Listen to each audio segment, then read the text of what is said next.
All right, now I have purchased a Coolroom from Coolrooms Plus, and I thought I might just as well take some videos of how I put this together, because Coolrooms Plus only have got 4 installation videos and they're 8 years old, and there seem to have been some changes in construction.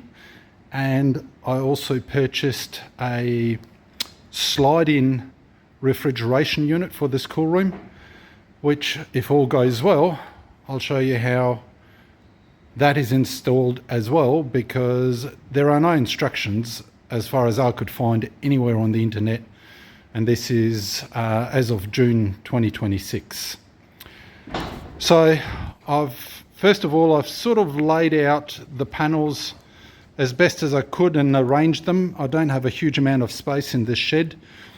The cool room will go into that corner, so it'll be 2.4 meters wide and 1.8 meters deep. I've got panels laid out here on some cardboard in my trailer, and there's another bit of cardboard back here just to protect it all. And really the first thing that you have to do for all of this is, of course, take this plastic protective coating off. Now all of these panels do have a number on them on the plastic coating, and that number corresponds to the numbers on the diagram here, but I'm going to swap the number 5 and the number 8 panel because I don't want the door on the side. I want it at the front. I could have moved it over here, but then the door opens the wrong way for where I want it, and I've been told that all the 1 meter wide panels are essentially interchangeable. But you want to take note of the 300 and the 400 mil panels, so you get the right dimensions and get a square cool room. Then next thing to do, or what I do anyway, is I insert this wonderfully welded key, which still works, into the hole here, and I just make sure that the cam locks, all 4 or however many there are on a page, on a panel, that they're all working, and that whatever bits of polystyrene that might be stuck in there, that I can remove it and get rid of it. Then the next step is to get this absolutely dreadful plastic coating off, which, you know, it has a purpose for protecting the panels, but it's a slow going process because it rips very easily. I mean, this little edge seems to be going great. Well, that's about the fastest one I've done so far. On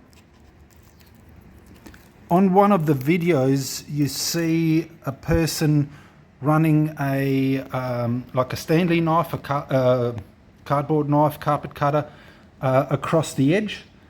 I tried that, but you very quickly actually damage the paint job, so I would recommend against that. What I have tried is a couple of trim tools that I've got for, you know, trimming cars. You can use something like that to run across the edge, but it doesn't really quite grab the plastic very well. So most of the time I've found my fingernails to be the best job here. Again, you kind of go as far and as much as you can, and then, you know, peel stuff off. And it's a slow, arduous process. That's probably the thing that takes you the longest. And you really need to be doing both sides. I'm not quite sure how pedantic you have to be on the edges, basically because ultimately there's sealant put on top of these, on the joins. I'm going to have to do something because I can't get to the back of those panels, so I will have to silicone them before I put them right into the corner. The other thing to note at this stage is there is a aluminium angle. It's just a 90 degree angle. Apparently, I've had instructions directly from Coolrooms Plus to say that this needs to go on the outside at the bottom, and you essentially sit the panels, the Coolroom panels, straight on top of it, sort of like this. I haven't been told whether they have to be siliconed on or not, but there is one video that shows a U channel that the panels sit inside. Apparently they're no longer being used. And then also there is this coving which is curved. I'll have a quick look from this angle. So this is what the coving is, and apparently that goes on the floor on the inside of the cool room. So that'll be something for when we're almost done, but that 90 degree angle, that needs to go down before or as you put the panels on top of it, along the edges. Now I have found that it does appear a little bit easier with less sort of ripping and so on if you start at the top or the bottom end and work your way down the length of the panel rather than working across it. That seems to be a little bit more fraught with ripping. Again, here we've got a spot, just trying to get around these edges and peel around these edges is a bit difficult. So if you've got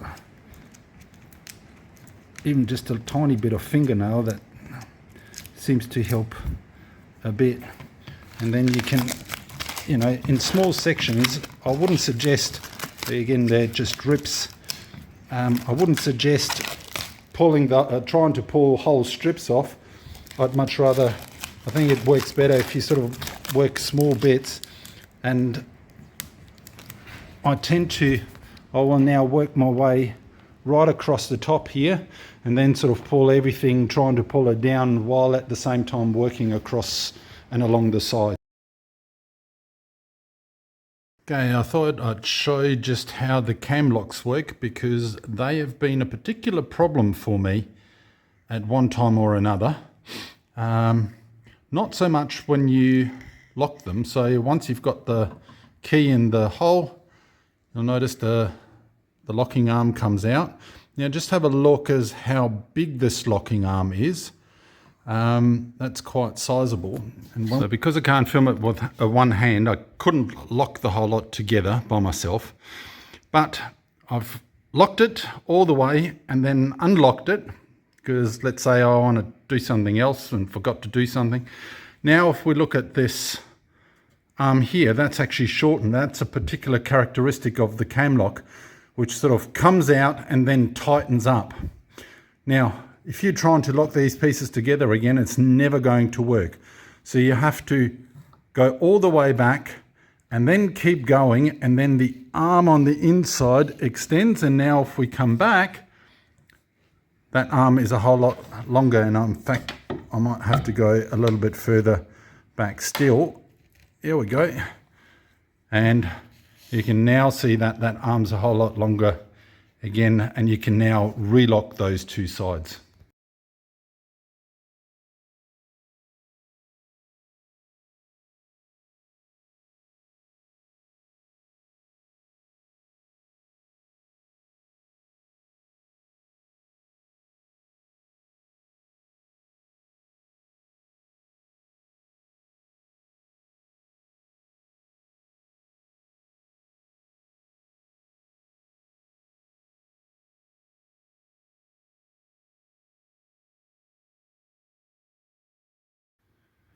All right, so the cool room walls are all up and locked together. Now, with respect to the door, I'll just show this, because I had to cut off some of the foam underneath here on both sides, because the door was actually made, I think they're all made just in case there is a floor put onto them. So what we really want to see is at the top that they're more or less, well, they should be level, because it's getting close to fitting the evaporator and condenser unit. Now, the way they sit, I've just opened the front of the box here. So this bit here goes on the inside, and we'll basically have to cut an opening for these two bits. The condenser hose comes out, and I'm not sure whether that needs to go through the wall again and back into here, or whether that's just for transport. Probably the former rather than latter, but I can probably get it to drain into a bucket. But anyway, I just wanted to show that from a bit of cardboard, I measured the bits and I cut a template so that when this is my pretend wall, that fits in perfectly top and bottom. So I've now got a template which I was able to take into the cool room and put up on the wall here, and I taped this on, and then, as you can see, I cut out two pieces for where the condenser unit and the evaporator are going to sit inside and outside. Now you'll also notice that there is one of the cam blocks that will be obscured by the condenser unit, but that shouldn't be a problem. I've checked with the cool room people. It's not a problem, because we've still got one cam block here for one of the roof panels and the other one there for the other roof panel, and the join is just up here where that little black mark is. So it should all work out pretty well.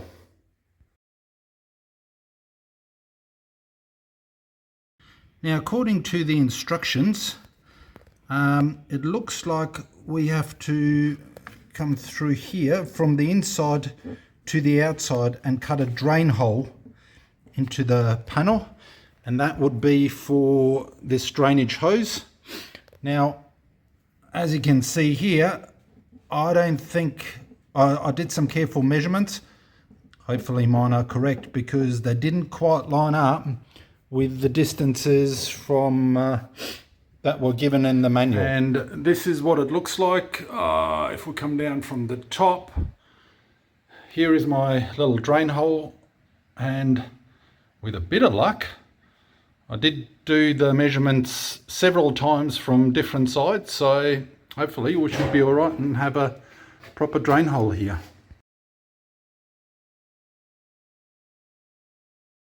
Okay, we've just lifted the refrigeration unit into place using a tractor and some shackles here on what I assume were lifting points, with a couple of slings. They were 1 meter slings, done in half, because otherwise I wouldn't have enough lift with the tractor.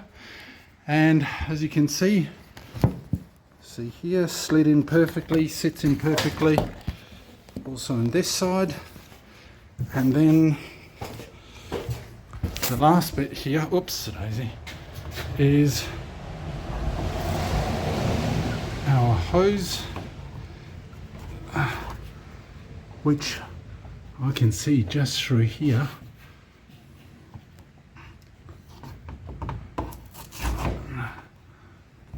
A little bit, tiny. So I just had to wiggle the other side a little bit, and now the drainage hose fits through perfectly.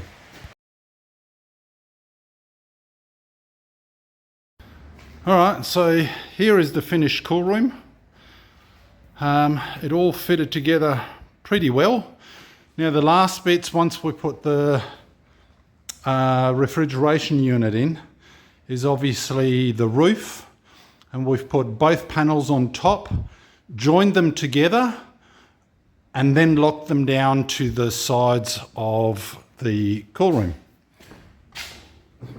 And I mean, at the moment nothing's connected in terms of power, but here it is. I did notice that as nice as the cool room unit looks, it does look a little bit off center. And